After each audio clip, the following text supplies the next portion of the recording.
Kung minsan iniisip namin ang pagbibigay parang nasasayang, pero alam niyo po, hindi po yun ang dahilan. So sa pagbibigay po natin ng Panginoon, tandaan po natin, marami po ang pinagpapala ng Panginoon.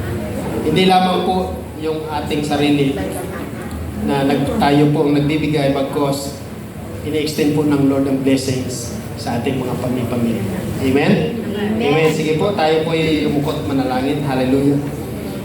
O dakilang Diyos, salamat po ng marami dahil binigyan niyo po kami ng pribilehiyo.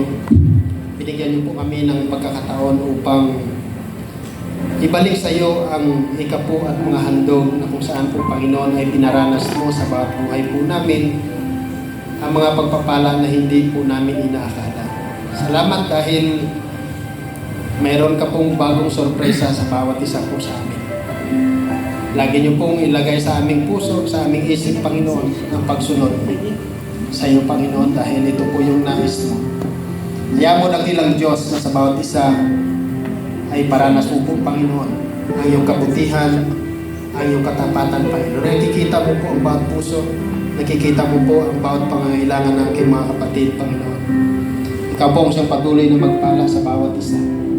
Ano man po, Panginoon, ang kanilang source of income, ito man ay negosyo, trabaho, ano man po ito, Panginoon, ikaw po ang siyang nakakabatid. Ikaw po ang siyang nakakalam kung ano po ang dapat at nararapat para sa bawat isa po sa amin. Maraming salamat po, dakilang Diyos. At ayaw mo, dakilang Diyos, na patuloy kang maparangalan, madakila sa pamamagitan mo ng aming pagbibigay ng ikapu at handog para sa iyo. Dahil mahal ka po namin, Panginoon. Dahil kayo na lamang ang pag-ibig mo sa amin, Panginoon. Marapat na ibalik namin ang nararapat sa iyo.